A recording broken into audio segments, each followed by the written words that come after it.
On this episode of Texas Backyard BBQ and more, I'm going to bring you my wife's favorite rib, my Ancho Marmalade rib. Coming your way on this episode, let's get smoking.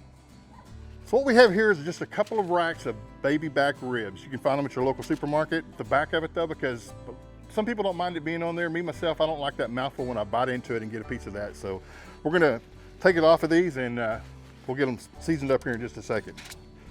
So you just get you a paper towel and you're going to try to grab onto this membrane here, and you got to have a paper towel because it's kind of slick and it'll slide out of your fingers, but you're going to just pull that off the back just like that right there. You get as much of it as you can. This stuff is really slick and hard to get a hold of, so just reach in there, grab it with that paper towel and just rip it loose. And you can see it puts up a fight. There you go. When you get a good section of it here, you can rip it off. You're going to take your yellow mustard. We use it as a binder, and a binder is just what we have on the ribs to hold the spices to the ribs, because otherwise they tend to just kind of flake off. So we're going to take just a little bit of mustard. Doesn't take a whole lot. Start with the back side, because nobody really looks at the back side. You're going to want the front side for your gorgeous presentation. So just take a little bit of that and just work it in with your hand. Just work it in. Try to keep one hand clean. Just keep on working until you get this side pretty well covered in the yellow mustard. And then what you're going to do is you're going to take your honey hog from Meat Church. This is really good for pork, really good flavor. So we're going to take that, we're going to sprinkle it liberally over the back side of this rib. There's a shaker side and a pour side. I like the pour side because I can control a little better, but if you go up high here and just kind of, it gives you better, you'll get better coverage if you go a little higher. So just keep sprinkling that so you get that rib liberally covered. If there's some chunks in there, you want to just smack them down a little bit. So you want to cover both racks of ribs. Just sprinkling liberally. Put your hand on the back side of it to kind of keep it in place. You can pat it in. Basically, we're going to do the same thing on the other side. When you pull your ribs off, this is the side everyone's going to see. No one's going to be looking at the back side of the rib. So that's why you always want to do the back side first. So once again, we're going to take our yellow mustard. We're just going to swirl a line of it down it. Take your hand and work that mustard in a little bit. And remember, if you put too much mustard on there, too much binder, it'll affect your bark. Your bark won't be near as pronounced. So it doesn't take a whole lot. And the funny thing about this mustard is you don't even taste it when you're eating it. So it's just a binder. Once again, we're going to cover it liberally with our mix here, our honey hog from Meat Church. And run your hand around the back side of it so you can make sure you get the edges coated. And this is why you want to keep one clean hand. You don't want to contaminate your bottle when you're pouring this. Take your hand and pat it in. That way you make sure it adheres. And typically you'd like to let this set for a couple of hours so that it has a chance to really adhere to the meat. All right, so we took this in for a couple of hours, let it set in the fridge to get these spices where they would really permeate this meat. And now we're ready to put it on the smoker. All right, we're gonna make sure that our temperature on our smokers reached about 250 degrees. Once we get to that point, we're gonna put the ribs on there and let them go for about 3 hours. Ribs are in the smoker. We'll see you in about 3 hours.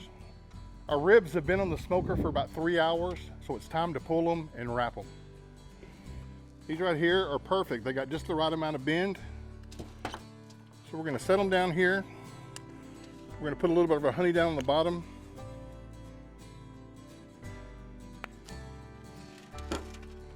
We're going to take a little of our brown sugar, sprinkle it down over that honey.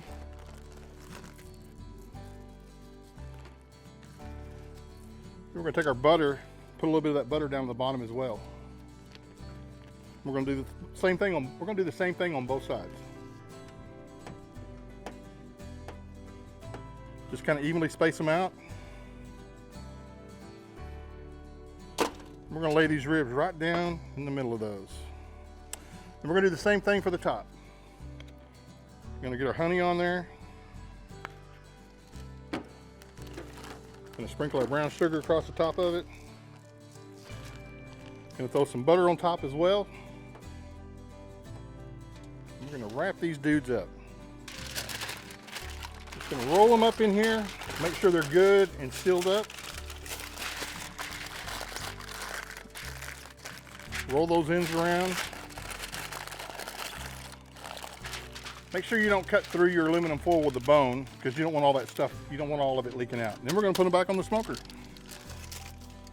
We're going to do the same thing with the second rack of ribs. We'll see you when we finish up. The primary part of our ancho marmalade ribs is the ancho pepper, and you can find these dried ancho peppers in just about any supermarket. What we're going to do is we're going to cut the stems off of these, de-seed them a little bit. We're going to put them in a pot of chicken stock and let them boil for about 15 or 20 minutes until they get good and soft and rehydrated. Then we're going to blend them up. So we're just cutting the stems off of these, taking these seeds and just dumping them out. And you don't have to completely clean them out, but you can get most of the seeds out of there. We're going to do this to about 4, 5, 6 of these. This is going to give these ribs a good smoky, kind of a sweet flavor along with that marmalade that goes really well together.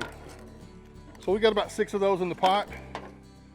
We're going to add about half the pot full of chicken stock. There's not a set measurement, just one enough to cover the anchos. So we're just going to pour the chicken stock in till we cover these things up. For me, it takes about a whole container of chicken stock to cover the peppers. So we're going to put that over the heat, bring it to a boil, let it boil for about 20 minutes. At this time, we're going to season this ancho chicken stock mixture up. We want to make sure we got some good flavor in here. So we're going to add just a little bit of garlic and a little bit of salt. We're going to do about a teaspoon and a half of garlic and about a teaspoon of salt. We'll make sure we stir it up real good. We still got about, I don't know, 4 or 5 minutes on this, and we're going to let this simmer for just a little bit longer. We'll be back to see it.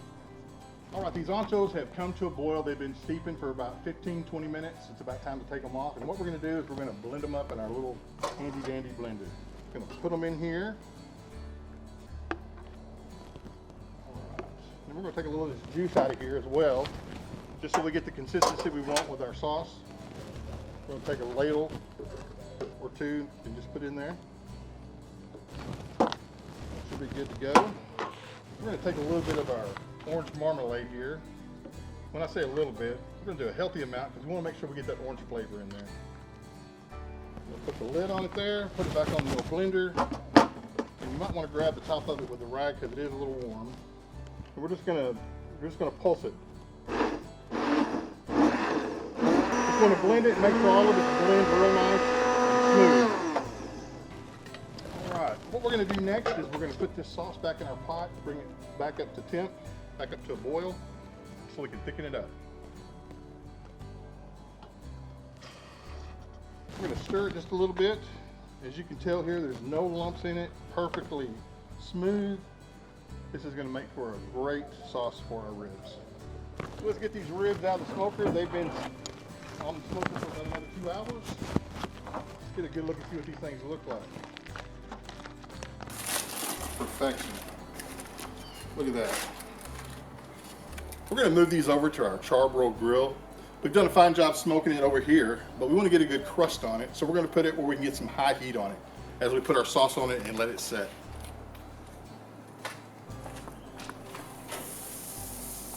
We're going to put our ancho sauce on there pretty liberally. Just daub it on there, get it all over. We've had the ancho marmalade glaze sitting on these ribs for about 15 minutes. As you can see, these ribs look delicious. They look like they are ready to go. So we're going to go ahead and pull them. We're going to get them ready to chow down on them.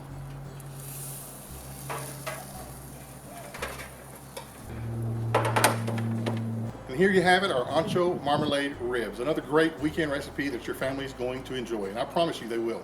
And speaking of enjoying them, we're fixing to do that right now. So until next time, this is Big Skinny. We'll see you.